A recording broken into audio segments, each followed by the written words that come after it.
Thank you so much मला तुम्ही इथे बोलवलं. मला फार आनंद आहे की मी माझ्या माहेरी आलेली आहे. माझे सगळे भाऊ, माझी सगळी वडीलधारी माणसं इथे आहेत. एवढ्या मानाने मला पुन्हा माझ्या माहेरी यायला मिळाले, तेही सण उत्सवाला. एरवी काय होतं, सण उत्सवाला आपल्याला सासरीच थांबावं लागतं.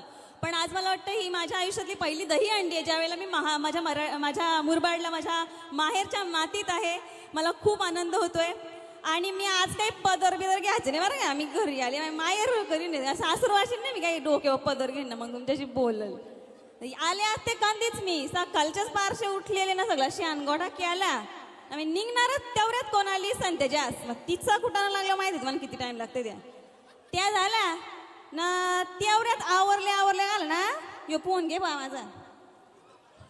त्या यशोदाबाई आलती का नाही. यशोदाबाई काय सांगा मला, बोलते त्या देवकीचा काटा इथं आणलंय मी घरी. आखी गावातल्या बाया म्हणा काय शिवा देतात. बोलले असं करतात का. बोलले आपण माया बहिणी असतो का मग नाही का. या कुण्याऱ्याच्या पोरांना सांभाळायला तर असतो. ते बोलते आणलंय खरी मी एवढ्या लांबशा आणलाय या पोर, पण एक बाई त्याला शिवा द्यायची तो हे नाही. अख्ख्या बाया शिवा देतात. तर कला गा तर बोलते ती नुसती किसलच्या नदीवर पावाला जातो. बोलते नप्पावाला जातो तर जातो, त्याने नुसती किसलचीच नदीने धरली. बोलते ती नरगाव सो ना, तिकडं खरिवली ना, खरीड ना,